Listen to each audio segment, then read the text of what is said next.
Hello बच्चों, नमस्कार। क्या हाल चाल हैं, कैसे हैं आप सभी? आशा करता हूँ एकदम बढ़िया होंगे।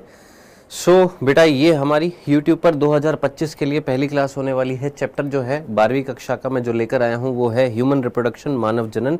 इसके साथ हम शुरुआत करने वाले हैं हमारे 12वीं कक्षा के पहले अध्याय मानव जनन के साथ में, लेक्चर नंबर 1 के साथ में। आशा करता हूँ एकदम बढ़िया होंगे, एकदम जबरदस्त होंगे मेरे भाई।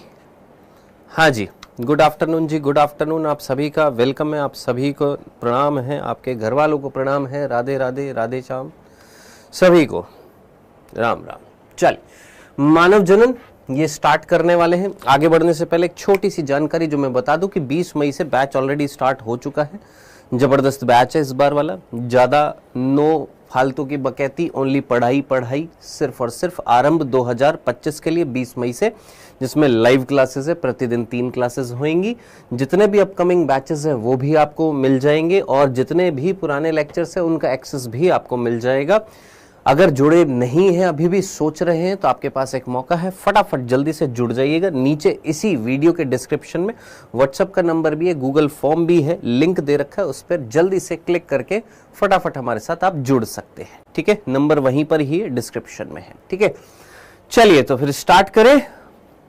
हाँ जी, स्टार्ट करें। आइए तो स्टार्ट करने वाले हैं बेटा, हम किसकी बात करने वाले हैं? मानव जनन। ये अध्याय हम स्टार्ट करने वाले हैं, बिल्कुल बेसिक से स्टार्ट करेंगे, बिल्कुल जीरो से स्टार्ट करेंगे आपके लिए। ठीक है जी, हाँ जी, चले। हाँ, जो स्टॉक पर, बढ़िया, ठीक है, चलो, अच्छी बात है।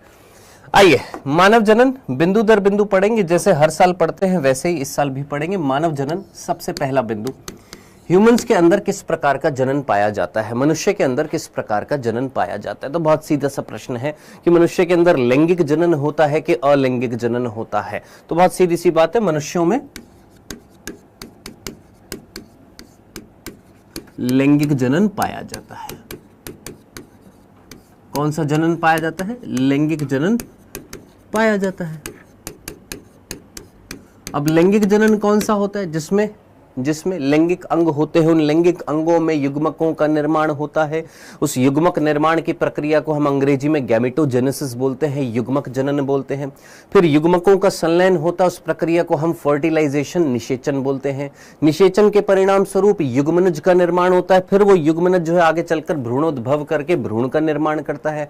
फिर भ्रूण से शिशु का निर्माण होता है। ठीक है, तो ये सारी प्रक्रियाएं जो हैं ये किसके अंतर्गत आएंगी? आपके लैंगिक जनन के अंतर्गत आती हैं। और एनसीईआरटी में इसी चैप्टर में स्टार्टिंग का जो पैराग्राफ है उसमें यही चीज बता रखी है कि पहले युग्मक जनन होता है, फिर निषेचन होता है, फिर उसके बाद में रोपण होता है, रोपण के बाद में फिर उसके बाद में भ्रूणोद्भव होता है, और लास्ट में क्या हो जाता है? प्रसव होता है, यानी पार्चुरेशन होता है। यही लाइनें आपकी एनसीईआरटी में भी स्टार्टिंग के पैराग्राफ में लिखी हुई है।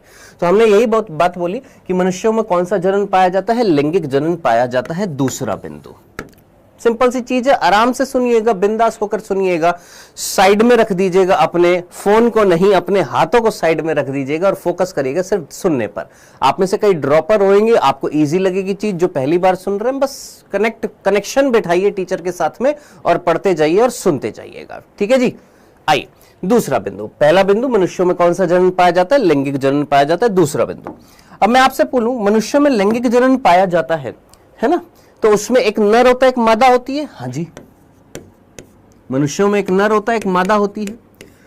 नर और मादा में जो लैंगिक अंग जो होता है वो कौन होता है? आप सीधा बोलेंगे सर, लैंगिक अंग जो होता है मनुष्यों के अंदर, नर में जो लैंगिक अंग होता है उसका नाम क्या होता है भैया? सीधा सीधा वृषण, अंग्रेजी में बोलते हैं टेस्टीज।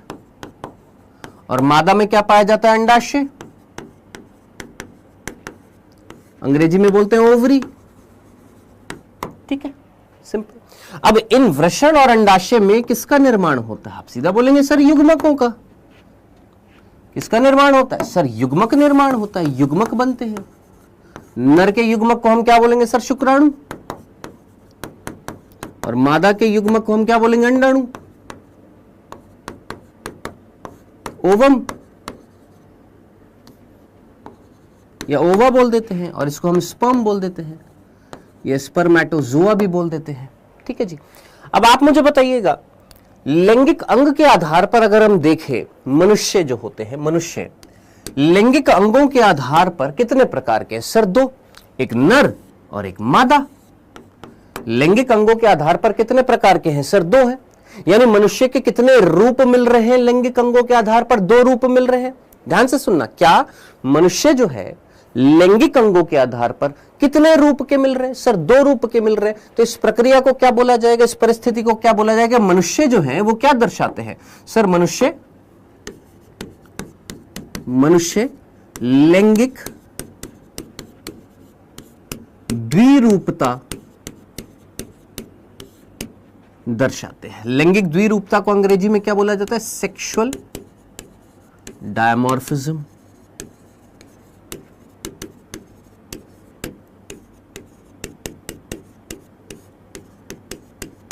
क्या बोला हमने? वापस से सुनना, जिसको दूसरी बार में समझ में नहीं आया तीसरी बार सुन। क्या हमने बोला? मनुष्य जो होते हैं वो लैंगिक अंगों के आधार पर, लैंगिक अंगों के आधार पर कितने रूप के हैं सर? 2 रूप के हैं। कौन कौन से? एक है नर, एक है मादा। क्यों? क्योंकि दोनों में लैंगिक अंग जो है वो अलग अलग है। नर में जो है वृषण है, मादा में जो है अंडाशय है। दोनों में युग्मक अलग अलग प्रकार के हैं। नर में जो बनता है शुक्राणु, मादा में बनता है कौन सा? अंडाणु। सिंपल, कोई कंफ्यूजन नहीं। यहां तक की बात में सिंपल सा था। ये दोनों बिंदु क्लियर है, यहां तक की बात समझ में आ गई है तो जरा एक बार थम्स अप का निशान दे दीजिए। बहुत सिंपल सी बातें पढ़ रहे हैं हम यहां पर, कोई कॉम्प्लेक्स चीज नहीं पढ़ रहे हैं, बहुत सिंपल सिंपल। जहां कॉम्प्लेक्सिटी आएगी, जहां आउट ऑफ एनसीईआरटी चीज आएगी, मैं ऑटोमेटिकली आपको बता दूंगा। यहां तक की बात क्लियर है? Done done done done. चले आगे, चलिए सर, यहां तक सिंपल सा था। आगे बढ़ते हैं तीसरे बिंदु की तरफ। तीसरा बिंदु है, एक वर्ड होता है भ्रूण विज्ञान और एक वर्ड है भ्रूणोद्भव। अंग्रेजी में इसको बोलते हैं एम्ब्रियोलॉजी, इसको हम बोलते हैं एम्ब्रियोजेनेसिस। ठीक है, हिंदी इंग्लिश दोनों वर्ड यूज में लूंगा, जैसे मैंने यहां पर ले लिया लैंगिक द्विरूपता, सेक्सुअल डायमॉर्फिज्म। यहां पर अंग्रेजी में वर्ड लिखता जाऊंगा, जहां जहां जरूरी लगेगा वहां पर इंग्लिश में वर्ड लिखता जाऊंगा। ठीक है, भ्रूण विज्ञान और भ्रूणोद्भव, एम्ब्रियोलॉजी और एम्ब्रियोजेनेसिस, दोनों में क्या डिफरेंस है समझते हैं। देखिए, हमने बोला कि लैंगिक जनन में क्या होता है, युग्मक जो होते हैं, नर युग्मक मादा युग्मक के साथ जब संलयन करता है तो हम क्या बोलते हैं सर? युग्मनज बनता है, जिसको हम क्या बोलते हैं? जाइगोट। ठीक है, अब ये युग्मनज एक कोशिका है, हाँ जी। फिर उसके बाद में किसका निर्माण होएगा सर? लास्ट में भ्रूण का निर्माण हो रहा है, हाँ जी, एम्ब्रियो का। ठीक है, अब ये जो जाइगोट है, इस जाइगोट से भ्रूण का जब निर्माण हो रहा है तो उस दौरान बीच में कई सारी अवस्थाएं आती हैं, जो ड्रॉपर से वो जानते होंगे। इस दौरान युग्मनज से भ्रूण निर्माण के दौरान कई सारी अवस्थाएं आती हैं, हाँ सर, कई सारी स्टेजेस आती हैं। जैसे कोई भी बालक मुझे कोई स्टेज का नाम बता सकता है? एक हिंट दे देता हूं, आपने नाम सुना होगा तूतक, याद आ रहा है? मोरूला, 8 से 16 कोशिकीय अवस्था तूतक, जिसको हम क्या बोलते हैं? मोरूला, याद आ रही है? फिर उसके बाद में क्या आती है? ब्लास्टुला, ब्लास्टोसिस्ट, गेस्ट्रुला, ये कई सारी अवस्थाएं आती हैं, हाँ जी। तो ये जितनी भी अवस्थाएं आती हैं, ये जितनी भी स्टेजेस आती हैं, कब? जब युग्मनज से भ्रूण का निर्माण हो रहा होता है, उस दौरान कई सारी स्टेजेस आती हैं, कई सारी अवस्थाएं आती हैं। मोरूला, ब्लास्टुला, ब्लास्टोसिस्ट, गेस्ट्रुला, न्यूरेला, कई सारे वर्ड्स आते हैं, कई सारी अवस्थाएं आती हैं। इन सभी अवस्थाओं को हम क्या बोलते हैं? भ्रूणोद्भव बोलते हैं। इन सारी अवस्थाओं को मिलाकर, इन सारी अवस्थाओं को मिलाकर हम क्या बोलते हैं? भ्रूणोद्भव। और इन सारी अवस्थाओं का अध्ययन जो होता है, उस अध्ययन को हम क्या बोलते हैं? एम्ब्रियोलॉजी। तो कई बच्चे ये सोचते हैं क्या, भ्रूण विज्ञान एम्ब्रियोलॉजी मींस एम्ब्रियो की स्टडी? एम्ब्रियो की स्टडी नहीं, जाइगोट से जब एम्ब्रियो बनता है उस दौरान जो स्टेजेस आती हैं, उन स्टेजेस को हम बोलते हैं एम्ब्रियोजेनेसिस, और उन स्टेजेस की स्टडी को हम बोलते हैं एम्ब्रियोलॉजी। क्या ये चीज आपको समझ में आई? वापस से बोलूं, फिर से सुन, वापस से सुन, नहीं समझ में आया तीसरी बार सुन, और एक ही बार में दिमाग में फिट कर। क्या? युग्मनज लैंगिक जनन में बना। कैसे बना? नर और मादा युग्मक के संलयन से। ठीक है सर। अब इस युग्मनज से क्या बनना है सर? भ्रूण बनना है। तो क्या सिंगल स्टेप में बन जाता है? एक ही स्टेप में बन जाता है? एक ही चरण में बन जाता है? नहीं सर, बीच में कई सारी अवस्थाएं आती हैं। इन सारी अवस्थाओं को मिलाकर क्या कहा जाता है? भ्रूणोद्भव कहा जाता है। ये सारी अवस्थाएं क्या कहलाती हैं? एम्ब्रियोजेनेसिस कहलाता है, भ्रूणोद्भव कहलाता है। और इन अवस्थाओं का अध्ययन जो होता है, इनकी स्टडी जो होती है, उसे हम क्या बोलते हैं? भ्रूण विज्ञान बोलते हैं। अब जैसे जैसे प्लांट्स, एनसीईआरटी में जब आप पढ़ेंगे पुष्प पादपों में लैंगिक जनन, तो आपको पता लगेगा प्लांट एम्ब्रियोलॉजी के फादर जो है, इंडियन फादर जो है, वो कौन है? पंचानन महेश्वर। ये एनसीईआरटी में लिखा हुआ है। जो चीज नहीं लिखी हुई है क्या? एनिमल एम्ब्रियोलॉजी के फादर कौन है? अरस्तु है, एरिस्टोटल है। तो ये चीज यहां पर लिखने की जरूरत नहीं है, जस्ट मीनिंग समझना था कि भ्रूण विज्ञान का मतलब क्या है और भ्रूणोद्भव का मतलब क्या है, क्योंकि एनसीईआरटी में एक एक लाइन, एक एक वर्ड इंपॉर्टेंट है दोस्त। तीसरा बिंदु डन, क्लियर है। चले आगे बढ़ते हैं चौथे बिंदु पर। चौथा बिंदु पढ़ते हैं और चौथा बिंदु ये बोलता है कि दो प्रकार के लैंगिक अंग होते हैं। हम मनुष्य की बात कर रहे हैं, मानव जनन की बात कर रहे हैं। दो प्रकार के लैंगिक अंग हैं। एक का नाम है प्राथमिक लैंगिक अंग और एक है द्वितीय लैंगिक अंग। बिल्कुल बेसिक से करा रहा हूं, जो बोर्ड में भी होंगे, बोर्ड की भी प्रिपरेशन कर रहे हैं, वो भी ध्यान से सुन लीजिएगा। क्या बोला हमने? दो प्रकार के लैंगिक अंग हैं। एक का नाम है प्राथमिक लैंगिक अंग और एक का नाम है द्वितीय लैंगिक अंग। सर अब ये प्राथमिक लैंगिक अंग क्या होता है? द्वितीय लैंगिक अंग क्या होता है? क्या होते हैं प्राथमिक लैंगिक अंग?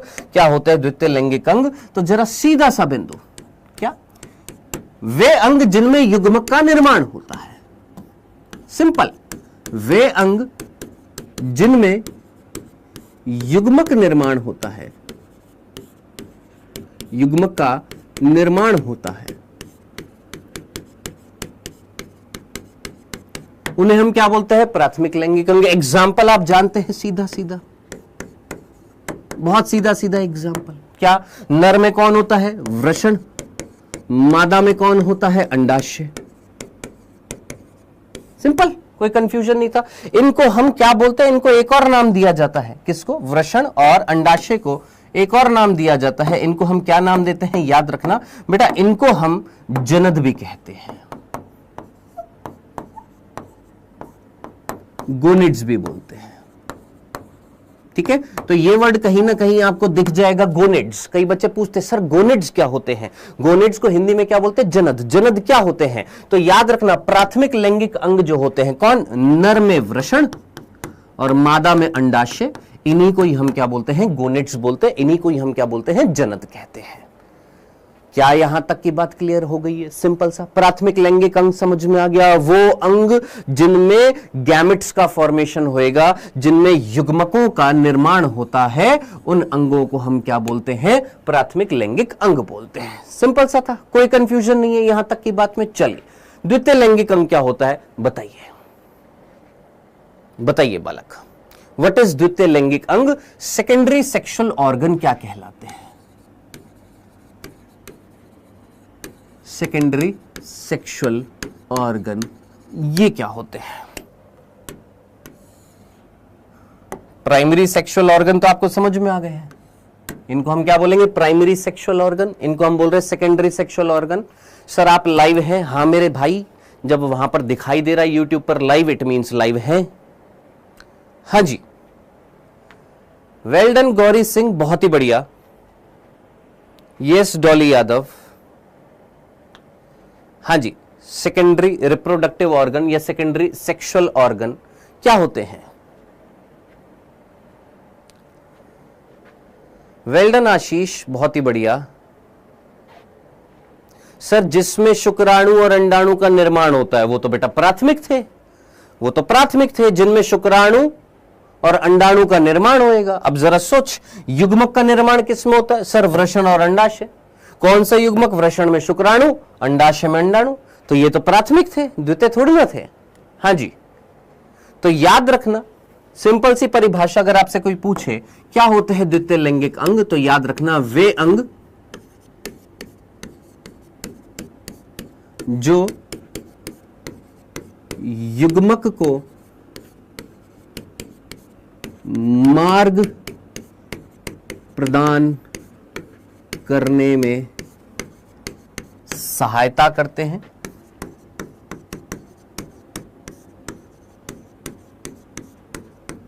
या उनके संलयन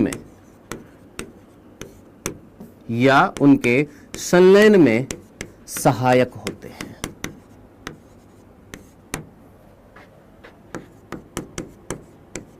सर समझ नहीं आया, मैंने कहा आइए एक्सप्लेन करते हैं। पहले तो डेफिनेशन सुन, क्या कि वो अंग जो युग्मक को मार्ग प्रदान करते हैं, मार्ग यानी रास्ता, पाथवे प्रोवाइड करते हैं या उनके संलयन में हेल्प करते हैं। सर एग्जाम्पल से, किसी एग्जाम्पल से बताइए। मैंने कहा ठीक है। मैंने कहा आप मुझे बताइए, आप सभी ने वृषण, दिखा देता हूं कुछ इस तरीके से, अगर आप देखेंगे ये एनसीईआरटी का डायग्राम है जिसमें ये वृषण दिखाया हुआ है, ठीक है जी, डन। ऐसे मादा के अंदर क्या होता है सर, ये अंडाशय, नर के अंदर कौन है, ये वृषण है, ठीक है जी, समझ में आ गया। अब वृषण और अंडाशय, इनमें तो युग्मकों का निर्माण हो गया। अब इन युग्मकों को भेजा भी तो जाएगा, हाँ सर। कुछ नलिकाएं होंगी जो युग्मकों को लेकर आएंगी, हाँ जी। कुछ नलिकाएं होंगी जो युग्मकों को लेकर आ रही हैं, हाँ सर।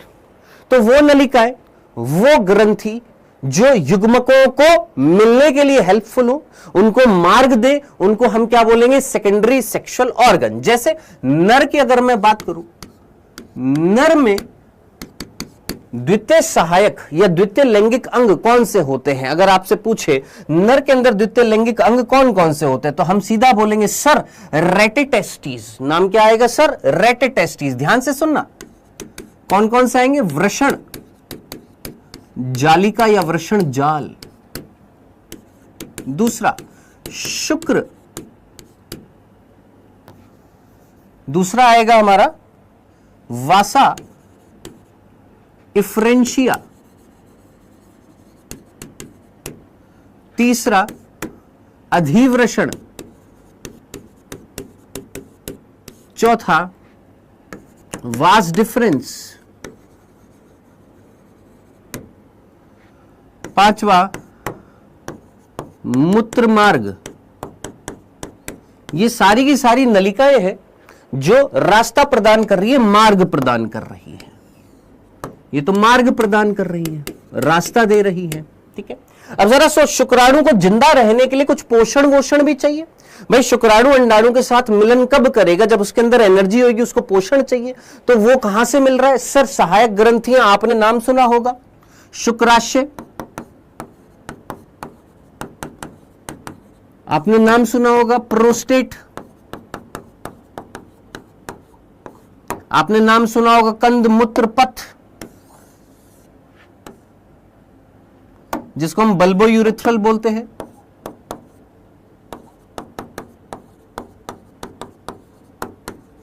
ठीक है जी। तो ये क्या है सर, ये ग्रंथियां हैं।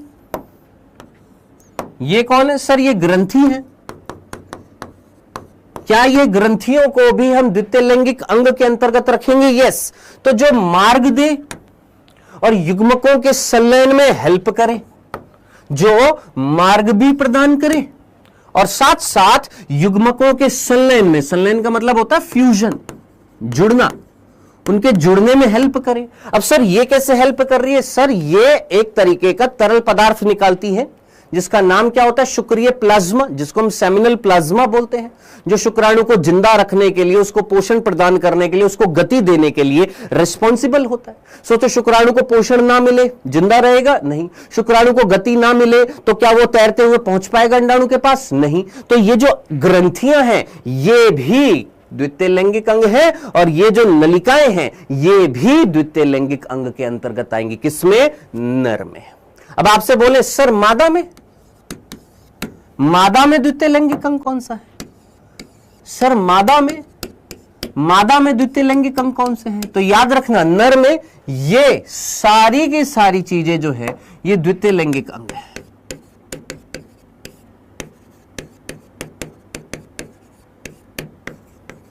नर के अंदर ये सारी की सारी स्ट्रक्चर जो है इनको हम क्या बोलेंगे, द्वितीय लैंगिक अंग के अंतर्गत रखेंगे। और मादा के अंदर द्वितीय लैंगिक अंग कौन से आ जाएंगे सर, एक हो जाएगी हमारी फैलोपियन नलिका जिसको हम डिंब वाहिनी या अंड वाहिनी बोल देते हैं, अंड वाहिनी या डिंब वाहिनी या फैलोपियन ट्यूब।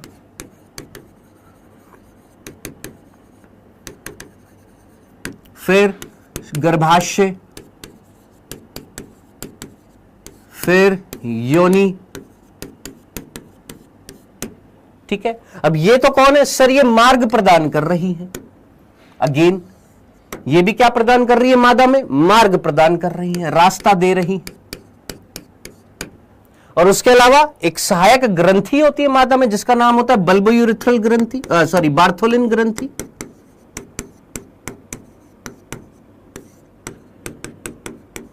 बार्थोलिन ग्रंथि ये ग्रंथि है, ठीक है, जो चिकनाहट देती है, लुब्रिकेट करती है। तो ये सारी की सारी चीजें मादा के अंदर क्या कहलाएंगी सर, द्वितीय लैंगिक अंग कहलाएंगे।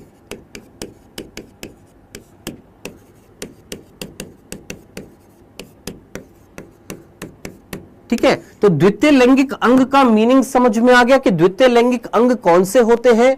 द्वितीय लैंगिक अंग वो अंग होते हैं जो युग्मक को मार्ग प्रदान करें, उनको रास्ता दे ताकि वो क्या कर सके, संलयन कर सके, और साथ साथ उनके संलयन में भी हेल्प करते हैं, उनको पोषण प्रदान करें ताकि उनका संलयन हो सके, उनको रास्ता दें, उनको चिकनाहट दे, उनको गति दे। वो सारे के सारे अंग क्या कहलाते हैं, द्वितीय लैंगिक अंग कहलाते हैं। क्या यहां तक की बात डंडना डंडन? हाँ जी, राहुल, वंदना,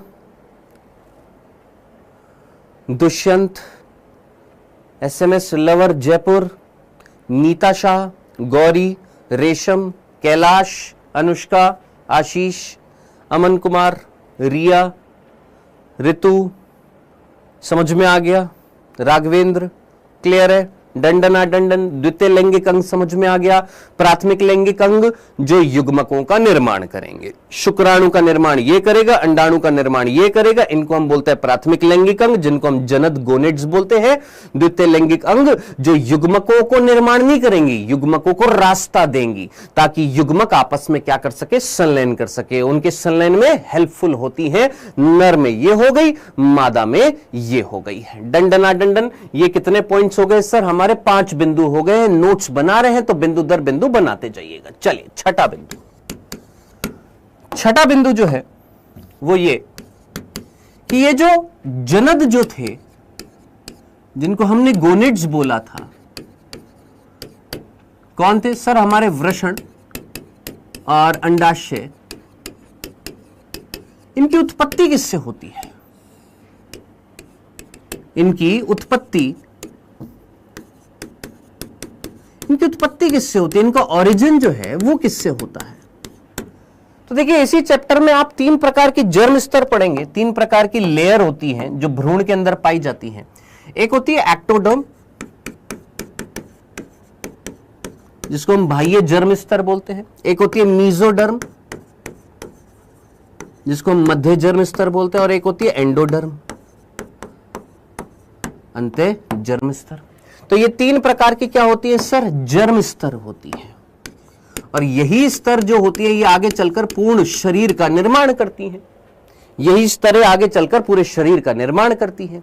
अब पर्टिकुलरली बात आ रही है कि सर इनमें से कौन सी स्तर है जो जनद का निर्माण करती है? जनद की उत्पत्ति जो होती है, क्या वो एक्टोडर्म से होती है, क्या वो मीजोडर्म से होती है, क्या वो एंडोडर्म से होती है? तो सीधा सीधा आपने याद रखना है कि इनकी उत्पत्ति जो होती है वो किससे होती है? मीजोडर्म से होती है। हाँ जी, तो इनकी उत्पत्ति जो होती है किसकी? जनद की, वो किससे होती है? मीजोडर्म से होती है। कोई बोल रहा है एक्टोडर्म से होती है, कोई बोल रहा है एंडोडर्म से होती है, लेकिन किससे होती है? मीजोडर्म से होती है। ठीक है ना? मेन ओरिजिन जो है वो किससे होता है? मीजोडर्म से होता है। ठीक है जी, डन, क्लियर है? यहां पर ये छठा बिंदु, यहां तक की बात समझ में आ गई है कि ये जो गोनेड्स जो है, वृषण और अंडाशय, मेन यही पढ़ने वाले हैं इस चैप्टर में। वृषण में शुक्राणु का निर्माण, अंडाशय में अंडाणु का निर्माण, ये सारी चीजें पढ़ेंगे इस चैप्टर में। तो इनकी उत्पत्ति किससे होती है? मीजोडर्म से होती है। चलें आगे, नेक्स्ट 7वां बिंदु। अब बात करते हैं ये जो जनद जो है, यानी अगेन गोनेड जो है, यानी अगेन अंडाशय और वृषण जो है,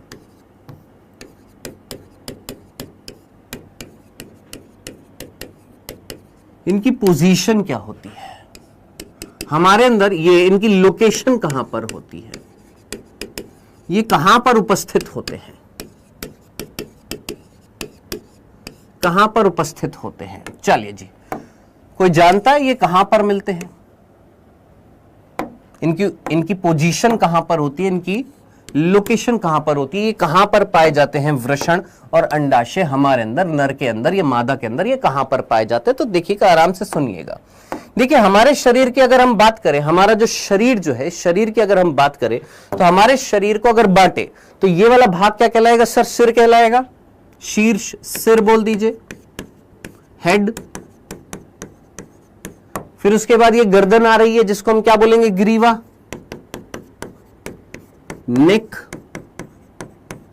फिर उसके बाद ये वाला पोर्शन जो है जहां पर हमारी पसलियां मिल रही हैं, फेफड़े मिल रहे हैं, हृदय मिल रहा है, इसको हम क्या बोल रहे हैं? वक्ष, थॉरेक्स। ठीक है जी। फिर इसके बाद में ये वाला भाग जहां पर हमारी आंतें पाई जा रही है, इसको हम क्या बोल रहे हैं? उदर, एब्डोमेन, इसको थोरेसिक कर देते हैं, एब्डोमेन। फिर उसके बाद में बिल्कुल लास्ट वाला पोर्शन जिसको हम क्या बोल रहे हैं? श्रोणी, पेल्विस। ठीक है, सबसे पहले हम बात करते हैं भैया ये वृषण कहां पर पाए जाते हैं। हाँ जी, कोई भी बालक अगर बताना चाहे, ये वृषण जो होते हैं, नर की बात करते हैं, नर के अंदर ये जो वृषण जो है ये कहां पर पाए जाएंगे? आपसे सिंपल सा सवाल पूछ रहा हूं, नर के अंदर ये जो वृषण जो होते हैं ये कहां पर पाए जाते हैं? हाँ जी, कोई भी बालक बताना चाहता है तो बता सकता है। हमारे अंदर, नर के अंदर वृषण क्या सिर में पाए जाते हैं? सिर में वृषण है, गर्दन में वृषण है, वक्ष में वृषण है, उदर में है, श्रोणी में है, कहां पर है? हाँ जी सर, पेल्विस रीजन में, सर उदर और श्रोणी के बीच में, सर श्रोणी में, एब्डोमिनल कैविटी में, उदर गुहा में। चलिए जी, अब एक काम करिए, जल्दी से अपनी एनसीईआरटी खोलिए, फटाफट जल्दी से अपनी एनसीईआरटी खोलिए। एनसीईआरटी जैसे ही खोलेंगे वहां पर हेडिंग दिखाई देगी नर जनन तंत्र। खोलिए जल्दी से एनसीईआरटी खोलिए, वहां पर हेडिंग दिखाई देगी नर जनन तंत्र। नर जनन तंत्र जैसे ही पढ़ना स्टार्ट करेंगे, स्टार्टिंग की 4 से 5 या 6 लाइनों में आपको 2 वर्ड दिखाई देंगे। क्या? एक दिखाई देगा उदर गुहा और एक दिखाई देगा श्रोणी। 2 वर्ड दिखाई देंगे। बड़ा कंफ्यूजन सा क्रिएट कर देती है एनसीईआरटी कि उदर में मिलते हैं कि श्रोणी में मिलते हैं। दोनों वर्ड लिखे हुए हैं, दोनों वर्ड लिखे हुए हैं, दोनों वर्ड लिखे हुए हैं। आउटसाइड एब्डोमिनल कैविटी लिखा हुआ है, इन पेल्विस लिखा हुआ है, ये भी लिखा हुआ है। अब बड़ा कंफ्यूजन सा है कि उदर में है कि श्रोणी में है। तो आइए बिल्कुल बेसिक से समझते हैं। देखिए, मान लेते हैं ये हमारा इस तरीके से ह्यूमंस का ये वाला पोर्शन जो है, शरीर जो है, इस तरीके से ये वाला पोर्शन जो था ये था हमारा वक्ष, ये है उदर,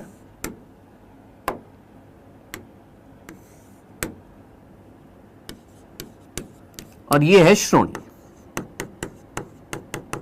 ठीक है जी। अब अगर आपसे कोई बोले वृषण की उत्पत्ति या वृषण का विकास कहां पर हो रहा है, तो हम बोलेंगे सर वृषण का विकास, ये वृषण है। ठीक है। अब ये जो खाली जगह जो आपको दिखाई दे रही है, ये खाली जगह, इस खाली जगह को मैं क्या बोलूंगा? सर ये तो गुहा है। खाली जगह को हम क्या बोलते हैं? कैविटी बोलते हैं, गुहा बोलते हैं। तो ये कौन सी कैविटी में मिल रहे हैं? सर ये उदर गुहा में मिल रहे। कहां पर मिल रहे? उदर गुहा में मिल रहे हैं। इनका विकास जो है, इनका विकास कहां पर हुआ? सर उदर गुहा में। लेकिन विकसित होने के बाद ये कहां आ रहे हैं? सर ये बाहर आ रहे हैं। किससे? एक नलिका से, एक नलिका से बाहर आ रहे हैं, और ये नलिका एक पाउच में खुल रही है। किसमें खुल रही है? एक पाउच है, एक आवरण है, उसके अंदर खुल रही है। ये जो नलिका है इसका नाम क्या है? इस नलिका को हम बोलते हैं इंग्विनल नलिका, इंग्विनल कैनाल बोलते हैं।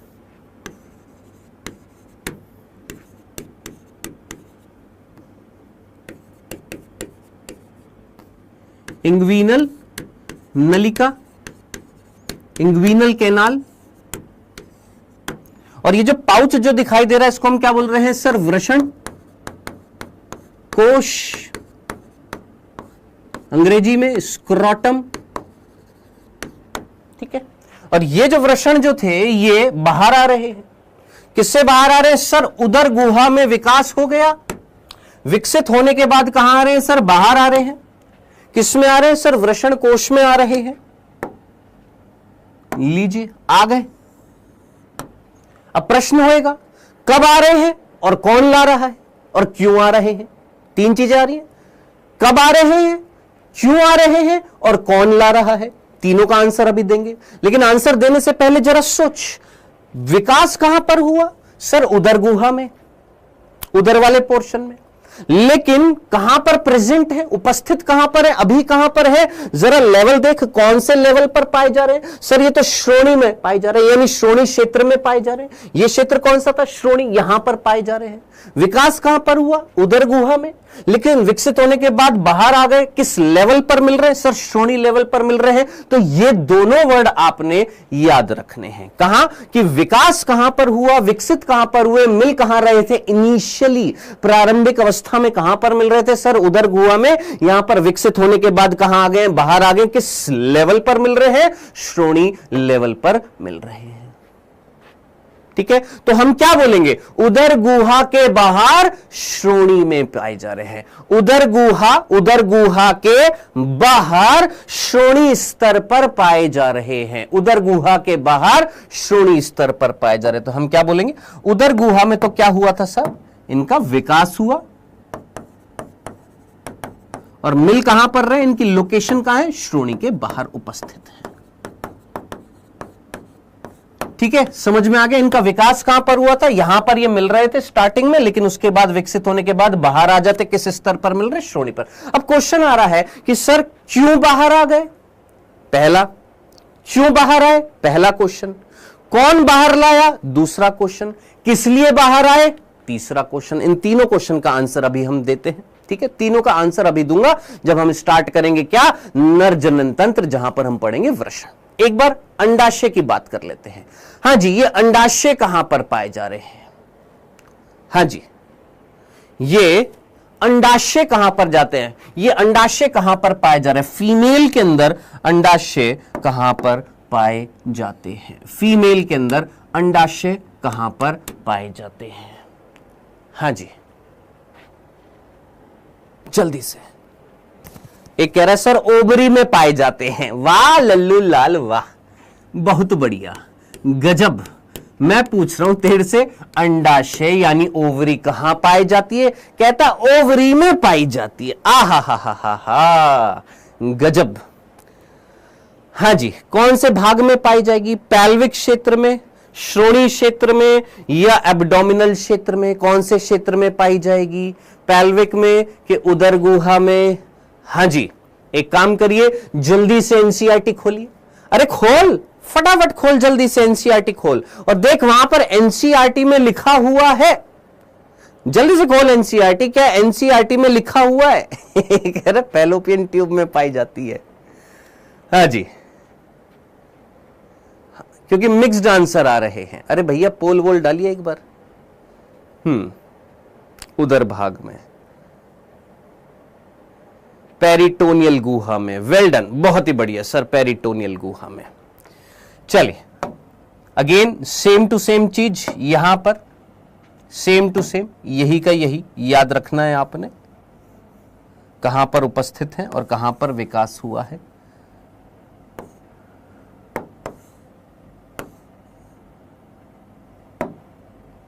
ठीक है जी, श्रोणी भाग में और विकसित कहां पर हुए हैं, उदर भाग में है।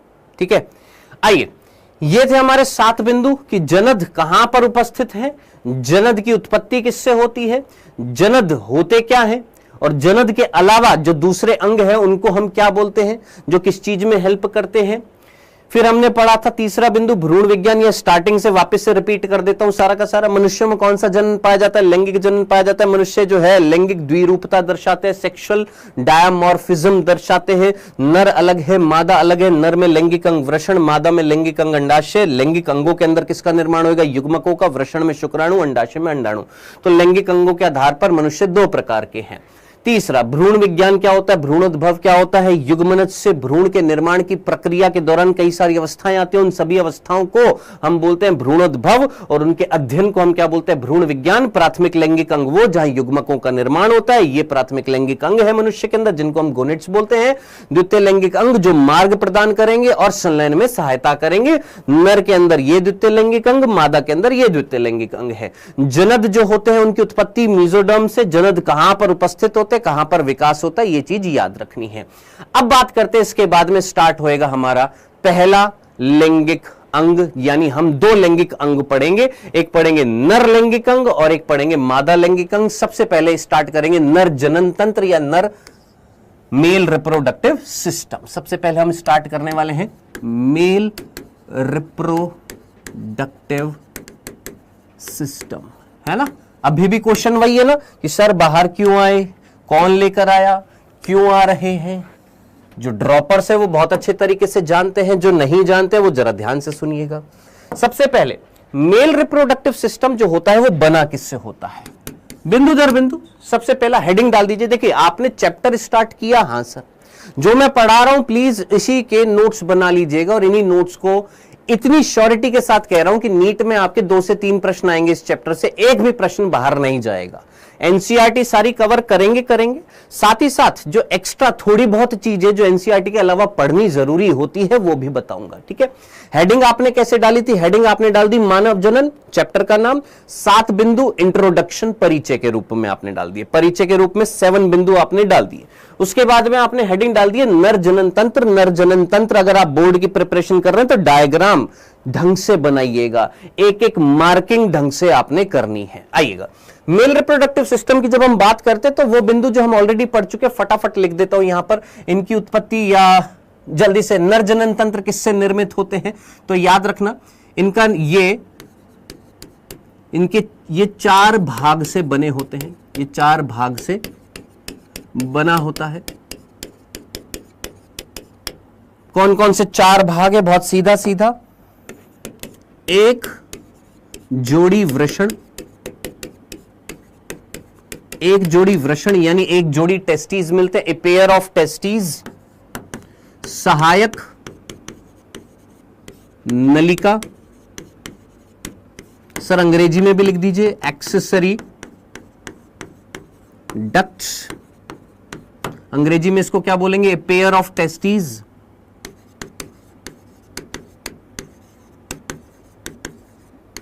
ठीक है, अंग्रेजी में भी लिख रहा हूं, हिंदी में भी लिख रहा हूं, जिसको इंग्लिश समझ में आ जाए अच्छी बात है, जिसको नहीं आ रही है हिंदी समझ ले मेरे भाई। एक जोड़ी वृषण, ए पेयर ऑफ टेस्टी। सहायक नलिका जिनको हम एक्सेसरी डक्ट्स बोलेंगे, सहायक ग्रंथि, एक्सेसरी ग्लैंड्स।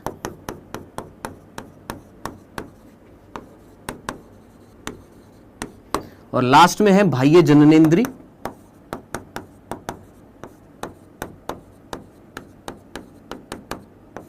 एक्सटर्नल जेनाइटल, ये एक्सटर्नल जेनिटेलिया भी बोल देते हैं, एक्सटर्नल जेनाइटल्स या जेनाइटल।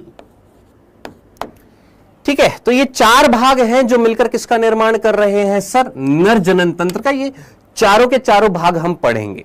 सबसे पहले पढ़ेंगे वृषण, फिर पढ़ेंगे सहायक नलिका, फिर पढ़ेंगे सहायक ग्रंथि, फिर उसके बाद पढ़ेंगे बाह्य जननेंद्रिय जिसको हम शिशन कहते हैं, जिसको हम क्या कहते हैं, शिशन कहते हैं, पेनिस कहते हैं।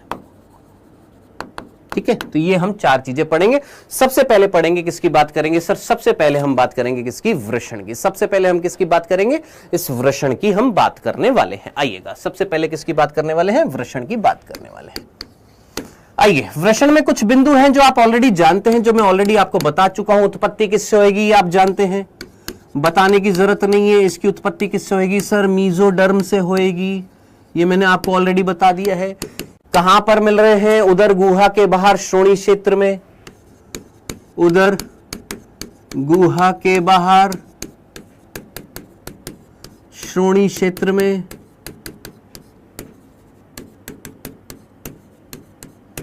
ठीक है जी, ये आप जानते हैं।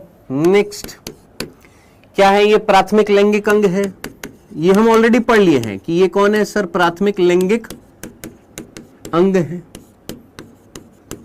अब बात करते हैं वो 3 प्रश्न की, वो 3 प्रश्नों की हम बात करते हैं कि सर ये कब बाहर आ रहे हैं, क्यों बाहर आ रहे हैं और कौन बाहर ला रहा है। तो पहले बात करते हैं ये कब बाहर आते हैं। ये उदर गुहा से बाहर श्रोणी क्षेत्र में एक कवच के अंदर, एक पाउच के अंदर, जिसको हमने क्या बोला था? वृषण कोश बोला था। ये वृषण कोश, इसमें ये बाहर आ रहे हैं। कब बाहर आ रहे हैं? तो सबसे पहले इसका आंसर देते हैं कि ये कब बाहर आते हैं। तो हम सीधा सीधा बोलेंगे कि ये गर्भकाल के, आप में से कईयों ने आंसर दे भी दिया होगा, मेरे को पता है। गर्भकाल के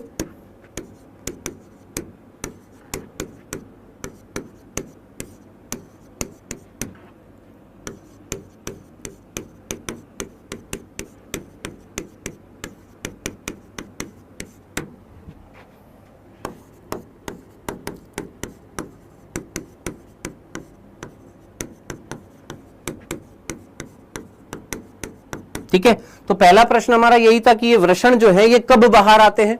तो मैं या जितने भी नर यहां पर इस वीडियो को देख रहे हैं, इस लेक्चर को देख रहे हैं, वो समझ रहे होंगे कि एक नर जब अपनी मदर के गर्भ में था, यानी गर्भाशय में था, यानी यूट्रस में जब वो था, तो प्रेगनेंसी कितने मंथ की होती है? 9 मंथ की होती है। इस 9 महीने के गर्भकाल में लगभग सातवें महीने में ये उदर गुहा से बाहर आ जाते हैं। किस में आ जाते हैं सर? वृषण कोश में बाहर आते हैं। तो पहला क्वेश्चन जो था कि कब बाहर आते हैं सर? इस टाइम बाहर आते हैं। अब दूसरा प्रश्न, कौन बाहर लाता है? कौन रिस्पॉन्सिबल होता है इनको बाहर लाने के लिए? सर इसका पीडीएफ कहां पर मिलेगा? टेलीग्राम के चैनल पर मिलेगा। दोस्त टेलीग्राम का चैनल आप जानते हैं, यहां पर नीचे डिस्क्रिप्शन में भी टेलीग्राम का चैनल है, उस पे पीडीएफ मिलेगा। ठीक है, ये कब बाहर आते हैं ये तो समझ में आ गया। कौन रिस्पॉन्सिबल है बाहर लाने के लिए? तो याद रखना हार्मोन।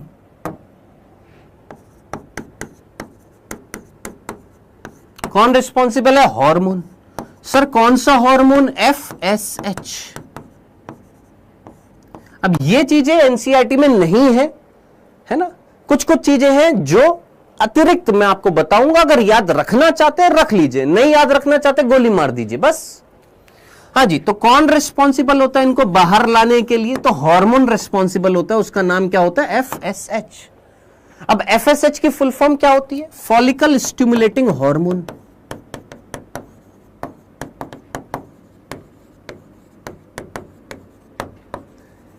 ये फॉलिकल स्टिमुलेटिंग हार्मोन जो होता है ये रिस्पॉन्सिबल होता है किसका? मदर का फॉलिकल। सपोज मैं एक मदर हूं और मैंने गर्भ धारण कर रखा है, तो FSH हार्मोन जो होता है जो बहुत निम्न मात्रा में निकल रहा है वो रिस्पॉन्सिबल होता है किस चीज के लिए?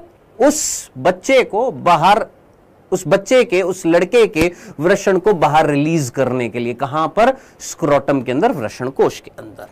नेक्स्ट, 2 प्रश्नों का आंसर मिल गया। तीसरा प्रश्न, पहला प्रश्न हमारा यह था कि कब बाहर आ रहे हैं? जनाब 7वें महीने के गर्भकाल में बाहर आ रहे।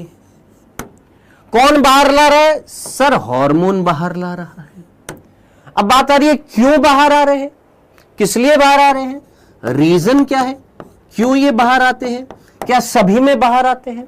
कुत्ते में, बिल्ली में, हाथी में, सभी में बाहर आएंगे क्या? बिलाव में, बिल्ली नहीं, बिलाव में, कुत्ते में, बिलाव में, चमगादड़ में, हाथी में, क्या सभी में बाहर आते हैं? पर्टिकुलरली हम मानव की बात कर रहे हैं, मानव में तो बाहर आते हैं। क्या सभी में बाहर आते हैं क्या? नहीं, सभी में बाहर नहीं आते। जैसे हाथी में बाहर नहीं आते। क्यों?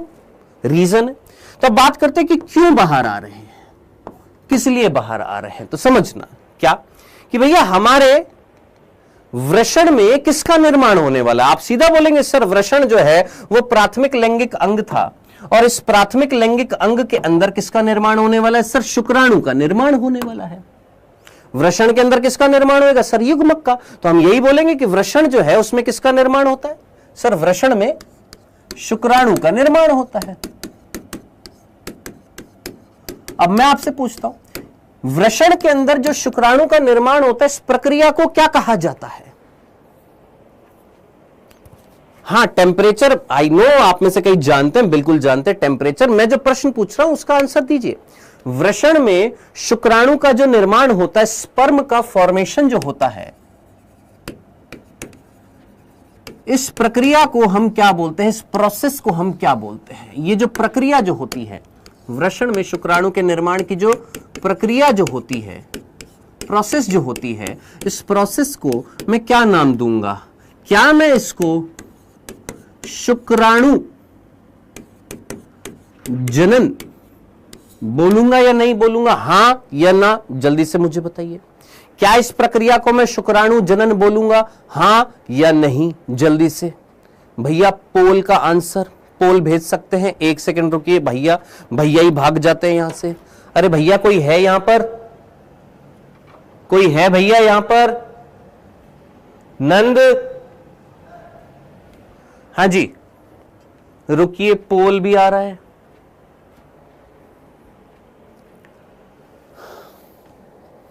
हाँ जी एक पोल भेजना एक बार, हां या ना, बस इतना सा, हां या ना। क्या इस प्रक्रिया को मैं शुक्राणु जनन बोलूंगा। ये जो प्रक्रिया जो है वृषण के अंदर शुक्राणु के निर्माण की प्रक्रिया को मैं क्या शुक्राणु जनन बोलूंगा, हां यस या नो, बताइए हां कि नहीं, जल्दी से पोल का आंसर दीजिए, हां या ना। पोल आ गया है, हाँ जी पोल आ गया है।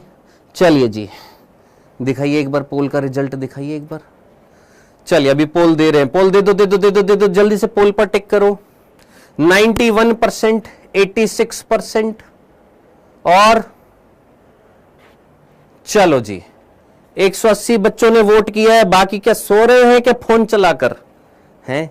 सर आपकी आवाज बड़ी मधुर है, हम कान में हेडफोन लगाकर सो गए थे। कार भैया, हाँ जी 214 बच्चों ने वोट डाल दिया है। जल्दी से वोट डालो, वैसे भी सीजन चल रहा है बेटा वोट का। कर दिया। चलिए तो मैं अब आपको रिजल्ट बता देता हूं। लगभग 250 बच्चों ने वोट किया है और 250 बच्चों में से 87% बच्चों ने बोला है हां, और लगभग 13% बच्चों ने बोला है ना। और ये जो 87% बच्चे हैं जिन्होंने बोला है हां, ये है बांगड़ू, अरे लल्लू। इस प्रक्रिया को हम शुक्राणु जनन नहीं कहते, ना था इसका आंसर। इस प्रक्रिया को हम शुक्राणु जनन नहीं कहते। क्या सर ये शुक्राणु जनन नहीं कहलाती। नहीं, शुक्राणु जनन को अंग्रेजी में बोला जाता है स्पर्मियोजेनेसिस। छोटी छोटी बात है छोटू लाल, समझना पड़ेगा तुझे इसे। क्या शुक्राणु के निर्माण की प्रक्रिया को शुक्राणु जनन नहीं कहा जाता, तो क्या कहा जाता है। शुक्राणु के निर्माण की प्रक्रिया को बोला जाता है शुक्र जनन, जिसको अंग्रेजी में बोला जाता है स्पर्मैटोजेनेसिस। तो सर ये क्या होता है। सुन मेरे भाई, ए मेरे भाई जरा ध्यान से सुन। शुक्राणु के निर्माण की प्रक्रिया को बोला जाता है शुक्र जनन, और ये जो शुक्र जनन जो होता है इसके होते हैं 2 स्टेप्स। इसके कितने चरण होते हैं। इसके 2 स्टेप्स होते हैं, इसके 2 चरण होते हैं। ठीक है, पहला चरण जो होता है वो होता है शुक्राणु प्रसूजनन। सुन ले मेरे भाई, शुक्राणु प्रसूजनन। जिसको अंग्रेजी में बोलेंगे स्पर्मेटिडोजेनेसिस, स्पर्मेटिडोजेनेसिस।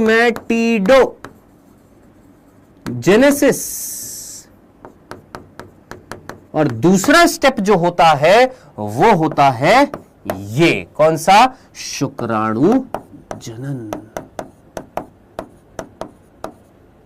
जिसको हम बोलते हैं स्पर्मियोजेनेसिस। तो आई होप आपको इतनी बात समझ में आई होगी कि शुक्राणुओं के निर्माण की प्रक्रिया जो होती है वो एक जर्म कोशिका से होती है। उस प्रक्रिया को हम क्या बोलते हैं? शुक्र जनन बोलते हैं। और वो शुक्र जनन 2 चरणों में होता है। पहला होता है शुक्राणु प्रसूजनन, दूसरा होता है शुक्राणु जनन। ये दोनों मिलकर क्या कहलाता है? शुक्र जनन, यानी स्पर्म का फॉर्मेशन। किससे? जर्म कोशिका से। तो मेरे दोस्त हम क्या बोलेंगे? हम ये बोलेंगे क्या कि ये जो शुक्र जनन जो होता है, ये शुक्र जनन करने के लिए, यानी शुक्राणु के निर्माण की प्रक्रिया जो है ये संपन्न करने के लिए जो तापमान चाहिए होता है, बाकी आप में से मैक्सिमम जानते हैं कि टेम्परेचर जो चाहिए होता है वो कितना चाहिए होता है? वो चाहिए होता है लगभग 34.5 से 35 डिग्री सेल्सियस। कितना बोला मैंने? कि यह प्रक्रिया संपन्न करने के लिए जो टेम्परेचर चाहिए वो कितना चाहिए? 34.5 से या 34 से 35 डिग्री सेल्सियस टेम्परेचर चाहिए होता है। और हमारे शरीर का सामान्य तापमान जो होता है, मानव शरीर का सामान्य तापमान जो होता है, मानव शरीर का सामान्य तापमान जो होता है वो कितना होता है? सर वो होता है 37 डिग्री सेल्सियस। फ़ारेनहाइट में देखें तो 98.6 फ़ारेनहाइट।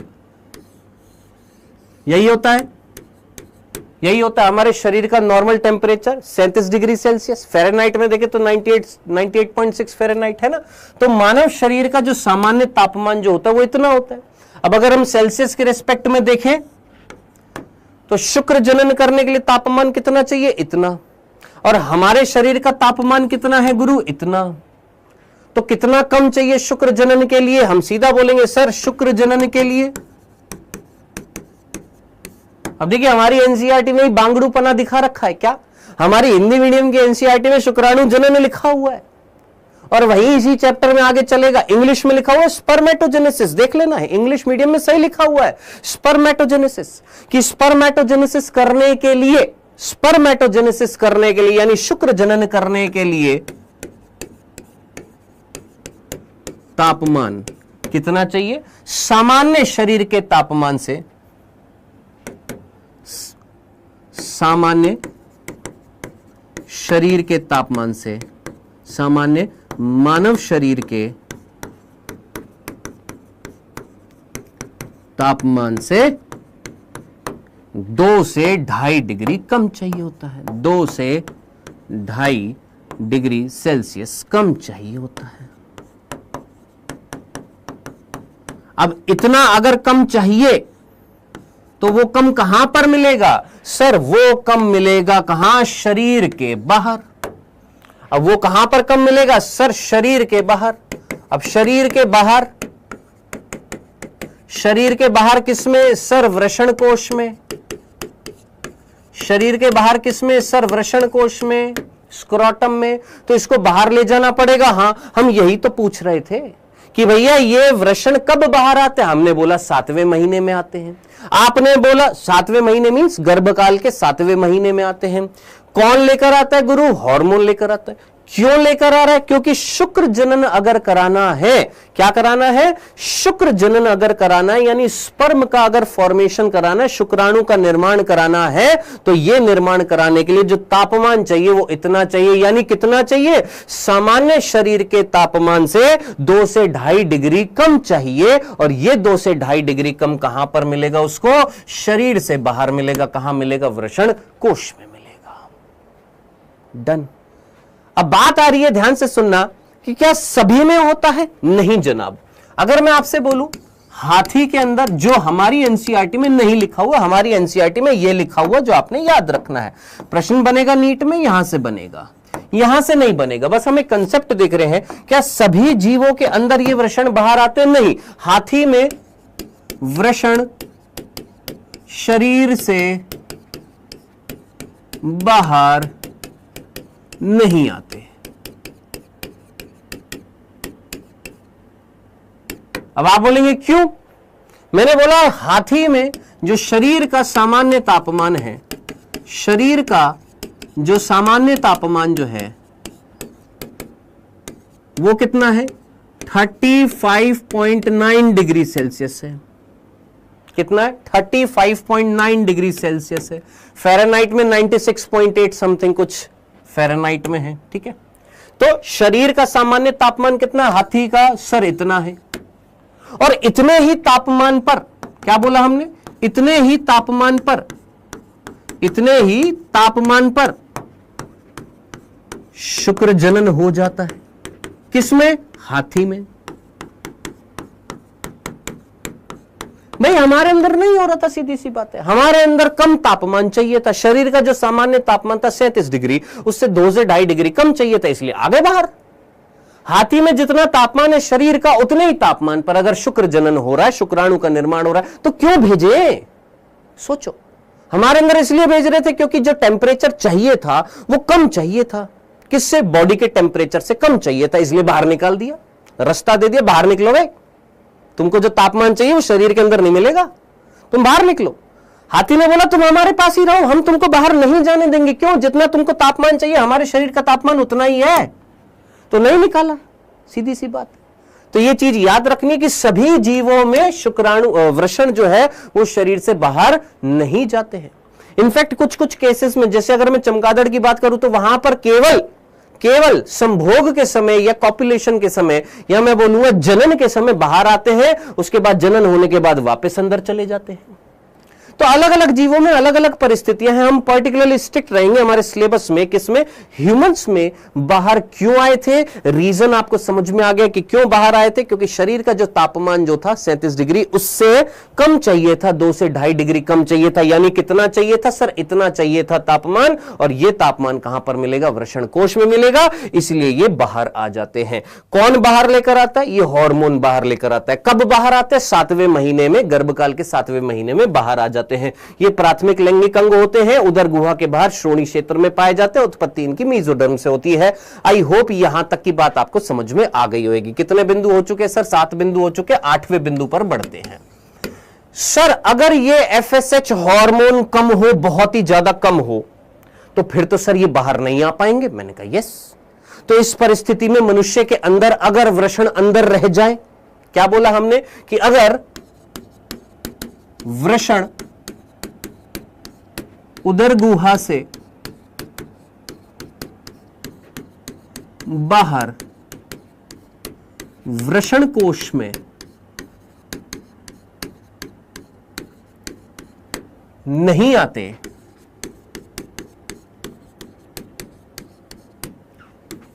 तो इस परिस्थिति को कहा जाता है, क्या कहा जाता है? तो इस परिस्थिति को बोला जाता है, सर जी क्या बोला जाता है? इस परिस्थिति को बोला जाता है क्रिप्टोकॉइडिज्म।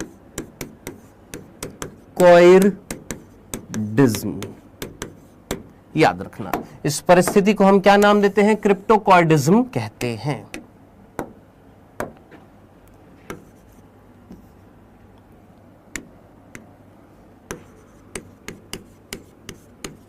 इस परिस्थिति को हम क्या नाम देते हैं? क्रिप्टोकॉइडिज्म बोलते हैं। ठीक है, आई लव यू गाइज। ठीक है, ध्यान से सुनो। क्या कि अगर वृषण जो है वो शरीर से बाहर नहीं आ रहे हैं, किसमें? स्क्रोटम में बाहर नहीं आते हैं। स्क्रोटम कौन? वृषण कोश को हमने क्या बोला था? स्क्रोटम।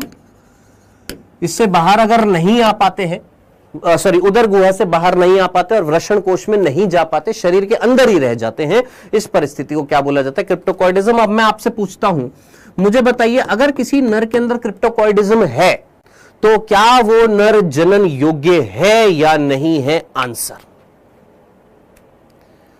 जल्दी से, जय श्री राम, आंसर बोलो।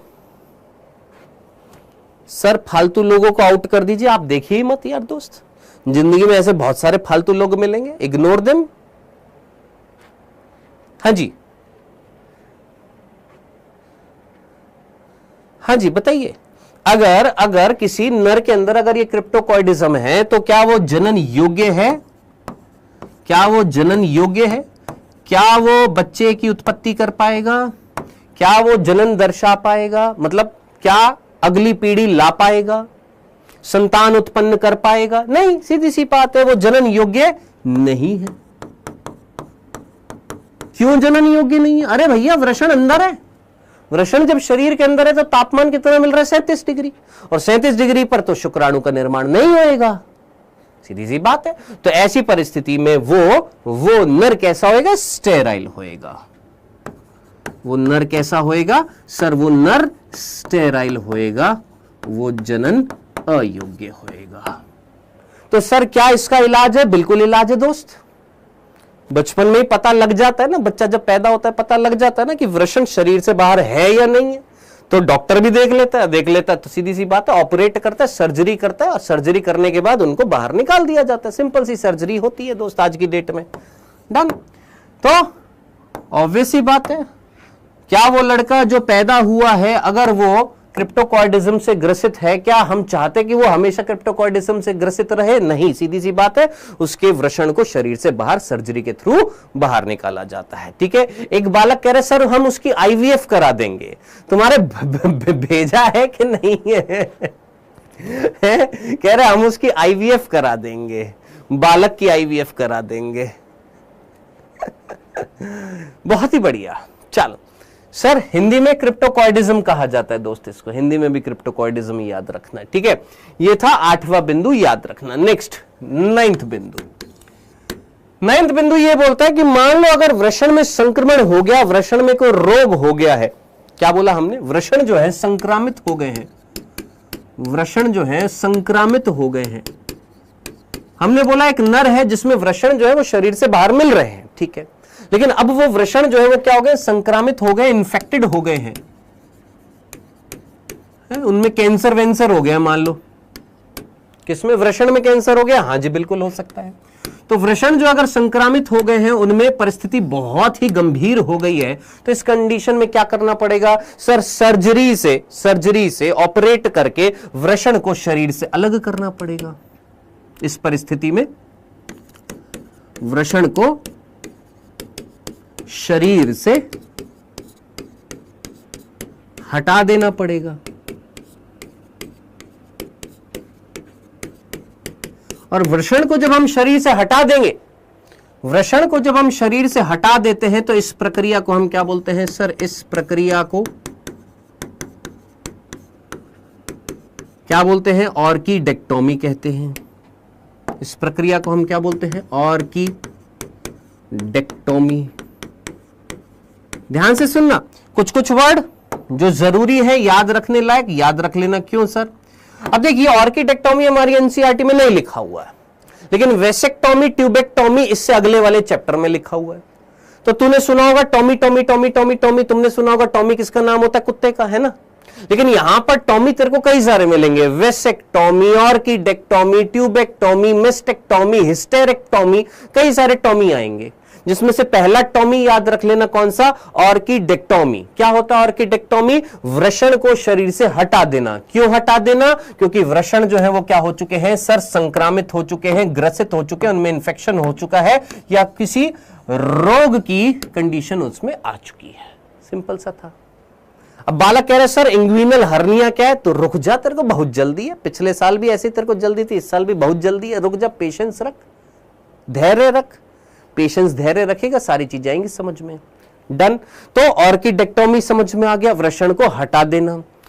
क्रिप्टोकॉइडिज्म समझ में आ गया, वृषण को जब वृषण शरीर से बाहर नहीं आता। अंग्रेजी में बोलते हैं when testes do not descend outside the body. अंग्रेजी में क्या बोलते हैं? क्रिप्टोकॉइडिज्म क्या होता है?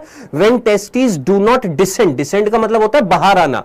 टेस्टीज जब बाहर नहीं आते हैं तो इस परिस्थिति को हम क्या बोलते हैं? क्रिप्टोकॉइडिज्म बोलते हैं। बाकी मैंने अब तक की ये जो 9 बिंदु है ये सारे के सारे आपको बता दिए हैं, ठीक है। अब बात करते हैं यहां पर अगला बिंदु, 10वां बिंदु। ध्यान से देखिएगा, कितने बिंदु हो गए गुरु? 9 बिंदु हो गए, 10वां बिंदु।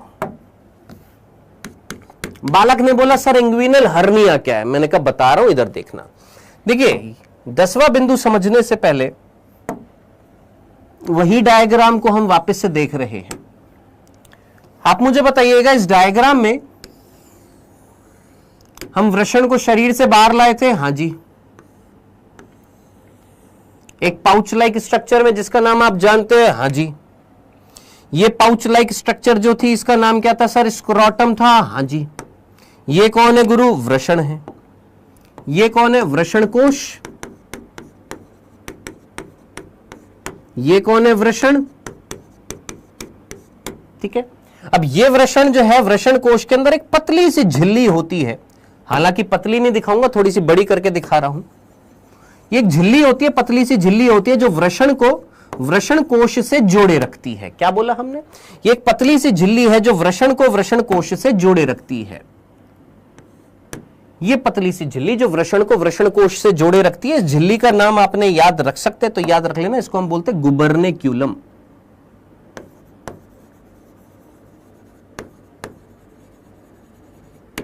क्या बोलते हैं इसको हम? गुबर्नेक्यूलम। अब इधर देखिएगा, ये वृषण जो है क्या ये उदर गुहा से कनेक्टेड है? हाँ सर।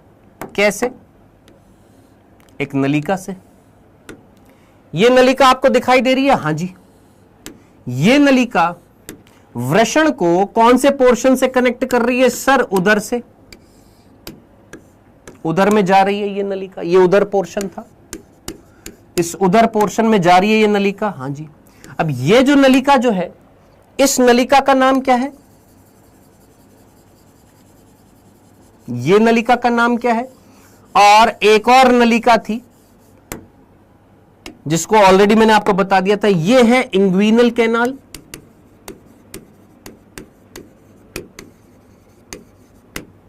इसका नाम था इंग्विनल नलिका। और ये वाली जो नलिका जो है, इस नलिका को हम बोलते हैं स्पर्मेटिक कॉर्ड। तो दो प्रकार की नलिका आपको दिखाई दे रही है, एक है इंग्विनल कैनाल और एक है स्पर्मेटिक कॉर्ड। अब प्रश्न मैं आपसे पूछ रहा हूं, आप मुझे बताना, इंग्विनल नाल, इंग्विनल नलिका, इंग्विनल कैनाल किसको किससे जोड़ रही है? जल्दी से मुझे बताइए।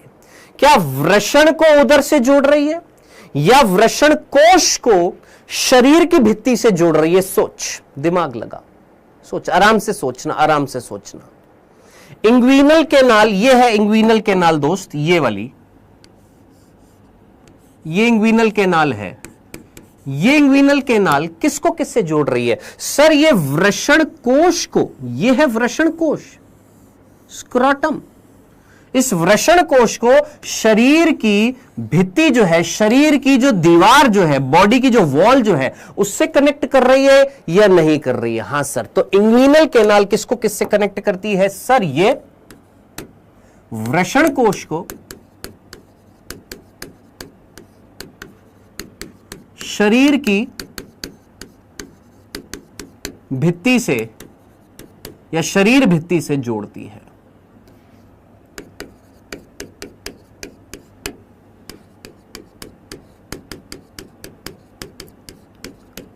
डन। अब बात आ रही है सर, ये स्पर्मेटिक कॉर्ड, ये जो लाल रंग की हमने यहां पर दिखाई है, ये जो लाल रंग की हम लोगों ने यहां पर दिखाई है, ये स्पर्मेटिक कॉर्ड, ये किसको किससे कनेक्ट कर रही है? क्या मैं बोल सकता हूं ये वृषण को उदर गुहा से कनेक्ट कर रही है या नहीं कर रही है? सोच। ये वाली स्पर्मेटिक कॉर्ड, ये लाल रंग की जो तेरे को दिखाई दे रही है, ये वाली, ये किसको किससे कनेक्ट कर रही है सर? ये स्पर्मेटिक कॉर्ड वृषण को कनेक्ट कर रही है किससे? उदर गुहा से। तो हम बोल सकते हैं वृषण को उदर गुहा से जोड़ती है, वृषण को उदर गुहा से जोड़ती है। ठीक है, ओके सर।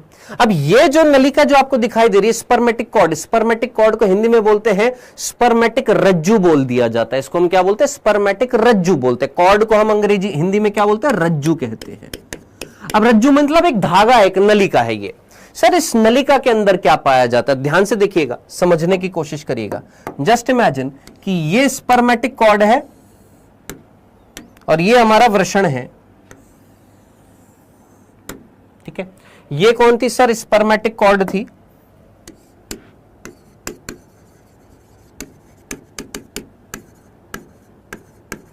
और ये कौन है सर? वृषण है। इस स्पर्मेटिक कॉर्ड में क्या आ रहा है सर? ये जो स्पर्मेटिक कॉर्ड है इसके अंदर क्या आ रहा है? इसके अंदर कौन है? तो बेटा इसके अंदर आपकी धमनियां भी है, इसके अंदर आपकी शिराएं भी है, तंत्रिका भी है, लसिका नलिका भी है। क्या क्या बोला मैंने? इसमें आपकी धमनी भी है, धमनी यानी आर्टरी। अरे भैया पोषण नहीं देना, ऑक्सीजनेटेड ब्लड नहीं देना, ऑक्सीजन नहीं देनी है, यहां पर कोशिकाएं नहीं मिलेगी, उनको पोषण नहीं देना, तो धमनी भी होएगी। और अशुद्ध रक्त वापस नहीं लेकर जाना, तो शिरा भी होएगी, लसिका भी होएगी और तंत्रिकाएं भी होएंगी। तंत्रिकाएं जो संदेश लेकर आएंगी, कोई कार्य कराना है। तो कुल मिलाकर ये सारी की सारी संरचनाएं जो है ये किसमें पाई जा रही है सर? ये स्पर्मेटिक कॉर्ड में पाई जा रही है। मैंने कहा ठीक है। अभी इस स्पर्मेटिक कॉर्ड में दो प्रकार की मांसपेशियां और पाई जाती हैं, क्योंकि मेरे को पता है आप पढ़ेंगे, कौन सी एक बुक आती है, कौन सी? एनसीईआरटी फिंगर टिप्स पढ़ते हैं ना? हाँ सर, उसमें कुछ अतिरिक्त चीजें होती है, फिर आप वो पढ़ते हैं, आपको समझ में नहीं आती, इसलिए मैं बता रहा हूं। ये जो स्पर्मेटिक कॉर्ड है इसके पास में दो प्रकार की मांसपेशियां और पाई जाती हैं।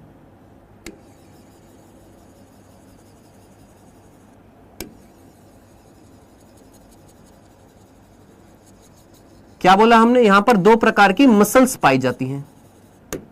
क्या पाई जा रही है? दो प्रकार की मसल्स पाई जा रही है, दो प्रकार की मांसपेशियां पाई जाती हैं। मांसपेशी, मसल्स।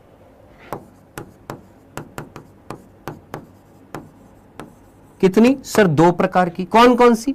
एक का नाम है डार्टोस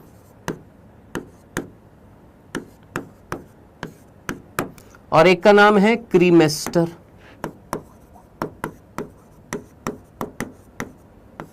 अंग्रेजी में डार्टोस और क्रीमेस्टर। अब सर ये क्या करती है? सर ये डार्टोस मसल जो है इसका काम क्या है, और ये जो क्रीमेस्टर है इस मसल का काम क्या है? तो इन दोनों मसल्स का फंक्शन जो है वो समझने की कोशिश करिएगा, ध्यान से देखिएगा। आप मुझे बताइएगा, जब बाहर मान लीजिए एक नर है, उस नर में यहां पर पाई जा रही है, ये वृषण के पास में, इस स्पर्मेटिक कॉर्ड के पास में मसल्स पाई जा रही हैं। एक है डार्टोस मसल और एक है क्रीमेस्टर मसल्स। ठीक है। अब मेरा प्रश्न बहुत सीधा सा है, जब शरीर के बाहर वृषण कहां मिल रहे हैं? शरीर के बाहर मिल रहे हैं। शरीर के बाहर तापमान अगर बढ़ जाए, जैसे अभी गर्माहट बहुत ज्यादा हो रही है, गर्मियां आ रही हैं, है ना, बहुत ज्यादा गर्मी है, लू चल रही है, बहुत ज्यादा तापमान है, तो क्या उसका असर हमारे वृषण पर पड़ेगा? बिल्कुल पड़ेगा। उस कंडीशन में वृषण शरीर के पास जाएगा कि शरीर से दूर जाएगा? सिमिलरली सोचो, जब बाहर ठंडक बहुत ज्यादा होगी, ठंड बहुत ज्यादा होगी, तो यह वृषण शरीर के पास आएगा कि शरीर से दूर जाएगा? दिमाग लगाना। जब गर्मियां होंगी तो यह वृषण शरीर के पास जाएगा कि और गर्माहट लूं, और तापमान अपना बढ़ाऊं, कि दूर रहेगा? दूर रहेगा। और जब ठंड होएगी तो तापमान थोड़ा सा इंक्रीज होना चाहिए, तो इस पर तापमान जब इसका कम होएगा तो ये शरीर के पास जाएगा। तो शरीर के पास जाना, शरीर से दूर जाना, शरीर के पास जाना, शरीर से दूर जाना, ये कौन रेगुलेट करेगा? तो ये जो मसल्स जो होती है, ये जो मांसपेशियां जो थी, डार्टोस और क्रीमेस्टर मसल्स जो थी, ये रिस्पॉन्सिबल होती हैं वृषण को शरीर के पास या शरीर से दूर ले जाने के लिए। वृषण को शरीर के पास, शरीर के पास कब जाएंगी? सर्दियों में, यानी विंटर में, सर्द मौसम में, और वृषण को शरीर से दूर ले जाने के लिए।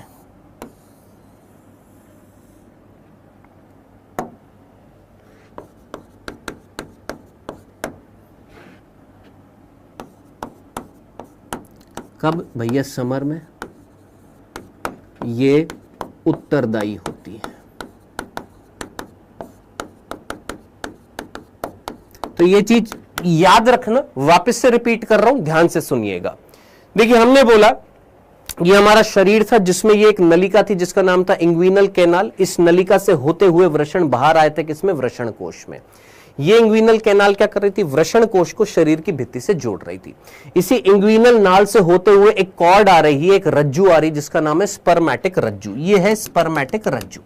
इस स्पर्मेटिक रज्जू के अंदर आपकी धमनी भी है, शिरा भी है, लसिका भी है, तंत्रिकाएं भी हैं। ये सारी चीजें कहां पर पाई जा रही है भैया, ये सारी चीजें हमारी इस स्पर्मेटिक कॉर्ड में पाई जा रही हैं। इसी स्पर्मेटिक कॉर्ड से संबंधित है दो प्रकार की मांसपेशी, एक का नाम है डार्टोस और एक का नाम है क्रिमेस्टर।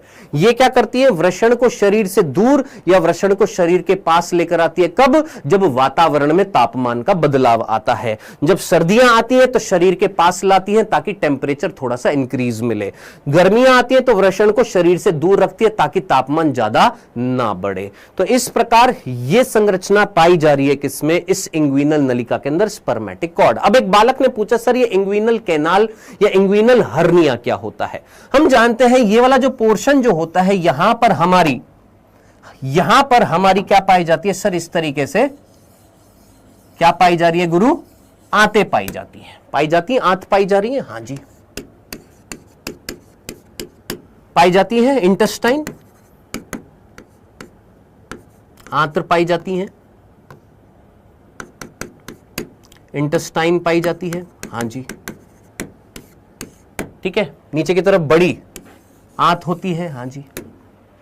अब कई बार क्या होता है, कुछ झटका लगने से या कुछ इस तरीके से हम बोलेंगे कि कुछ फिजिकल या किसी संक्रमण से, किसी बैक्टीरियल इन्फेक्शन से या किसी आघात से ये वाला जो एरिया जो होता है, ये वाला एरिया, ये पूरा स्पर्मेटिक कॉर्ड से कवर होता है।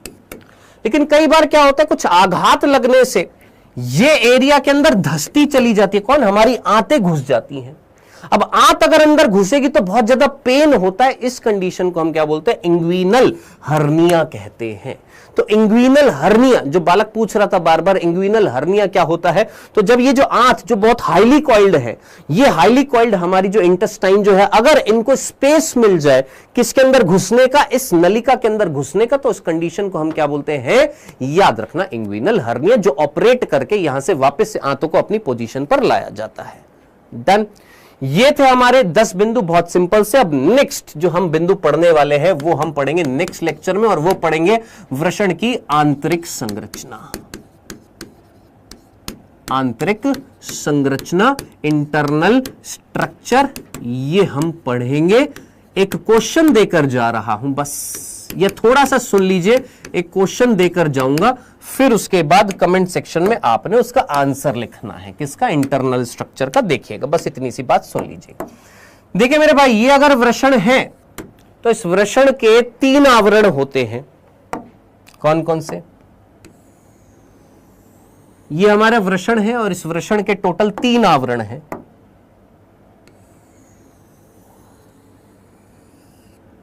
आउटर मोस्ट आवरण जो होता है उसका नाम होता है ट्यूनिका एल्ब्यूजिनिया। थोड़ा सा अतिरिक्त है एनसीईआरटी से, लेकिन कनेक्ट करेगा किसको, एनसीईआरटी को। Next, tunica vaginalis, tunica albuginea और ट्यूनिका वेस्क्यूलोसा।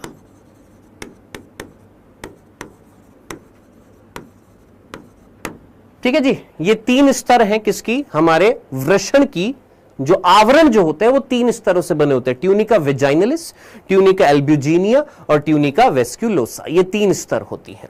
अब देखिए, हमारी एनसीईआरटी में लिखा हुआ है कि हमारा वृषण जो होता है आंतरिक रूप से, इंटरनली हमारा वृषण जो होता है, इंटरनली वृषण जो होता है वो अंदर से लगभग 250 से 300 भागों में बटा होता है। यह चीज हम जानते हैं, एनसीईआरटी में लिखी हुई है। क्या, इंटरनली, आंतरिक रूप से वृषण जो होता है वो 250 से 300 पालिकाओं में बटा होता है ना। 250 से 300 पालिका जो होती है, लोब्यूल्स जिनको हम बोलते हैं, बटा होता है ना। ये चीज हमारी एनसीईआरटी में लिखी हुई है, बिल्कुल लिखी हुई है कि ये सोचो, ये एक पाली है, ये दूसरी पाली है, ये तीसरी पाली है, चौथी पाली है, पांचवी, छठी, इस तरीके से लगभग लगभग कितनी पालियां पाई जा रही हैं सर? 250 से 300 पालियां पाई जा रही हैं। यही है ना, यही पढ़ा हुआ है एनसीईआरटी में, है ना, कि हमारा वृषण इंटरनली इस तरीके से छोटे छोटे कंपार्टमेंट में, छोटे छोटे डिब्बों में, छोटे छोटे कक्षों में, छोटे छोटे कमरों में, छोटे छोटे पालिकाओं में बटा हुआ है। टोटल कितनी? 250 से 300 पालिकाएं पाई जा रही हैं। पढ़ ले, डेयरी मिल्क, काजल सिस, कोमल सिस, पढ़ ले, नहीं तो 1 साल के बाद फिर सिसी आएगा फिर। हाँ, तो 250 से 300 पालिकाएं पाई जा रही हैं। हाँ जी, ठीक है, ये हमारी चीज एनसीईआरटी में लिखी हुई है। जो चीज नहीं लिखी हुई है वो प्रश्न है यहां पर, ये 250 से 300 पालिकाओं में बांटता कौन है? ये 250 से 300 पालिकाओं में कौन बांट रहा है? कौन सी इनमें से स्तर है जो इस इंटरनली वृषण को 250 से 300 भागों में बांटता है? यह आज का आपका प्रश्न है कि कौन सी स्तर, ध्यान से सुनना, आज का प्रश्न है, होमवर्क है, ढूंढ कर आइएगा, कौन सी स्तर वृषण को आंतरिक रूप से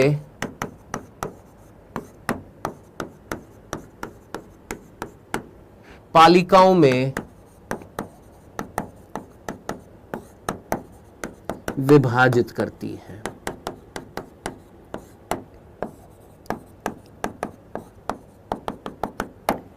ट्यूनिका, ऑप्शन दे रहा हूं, पहला ट्यूनिका वेजाइनलिस, दूसरा ट्यूनिका एल्ब्यूजिनिया, तीसरा ट्यूनिका वेस्क्युलोसा और चौथा उपरोक्त में से कोई नहीं।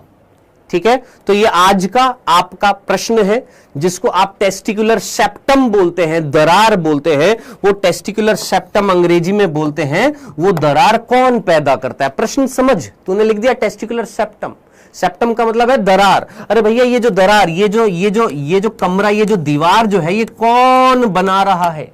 क्या ये दीवार ये वेस्क्युलोसा से आती है? प्रश्न समझना, क्या ये वेस्क्युलोसा अंदर की तरफ मुड़ जाती है, या क्या ये ट्यूनिका एल्ब्यूजिनिया अंदर की तरफ मुड़ जाती है? कलर देख, क्या ये ट्यूनिका वेजाइनलिस अंदर की तरफ मुड़ जाती है, जिसकी वजह से दरार पड़ती है? तो ये प्रश्न मैं पूछ रहा हूं, कौन अंदर की तरफ मुड़ जाती है जिसकी वजह से एक सेप्टम बनता है, दरार बनती है, जिसको हम टेस्टिकुलर सेप्टम बोलते हैं? वो बना कौन रहा है इन तीनों में से? कमेंट सेक्शन में देखिएगा, ढूंढिएगा, है ना। और ढूंढने के बाद आज का होमवर्क यही रहने वाला है कि आपने हैशटैग कमेंट सेक्शन में आंसर देना है। ट्यूनिका वेजाइनलिस, एल्ब्यूजिनिया या वेस्क्युलोसा, ये आपने आंसर देना है। ठीक है, कमेंट में क्या देना है? आंसर देना है। आता है तो दीजिएगा, नहीं आता है तो कोई बात नहीं, कल आकर, मतलब जब भी नेक्स्ट क्लास होगी उसमें आकर मैं आपको बता दूंगा। ठीक है जी, चलिए जी, बहुत ही बढ़िया विक्रम, बहुत ही बढ़िया बालक। चलिए, तो जाने से पहले दोस्त जितने भी हैं जिन्होंने अब तक लाइक नहीं ठोका है, जरूर ठोक कर जाइएगा। चाहे फोन फोड़ दीजिए, चाहे कुछ भी कर दीजिए, ये लाइक वाला बटन जरूर दबाकर जाइएगा। सर प्लीज बता दीजिए, हम नेक्स्ट क्लास में बताएंगे। ये तो आप सर्च करिए ना, कुछ अपनी तरफ से भी तो योगदान दीजिए, है?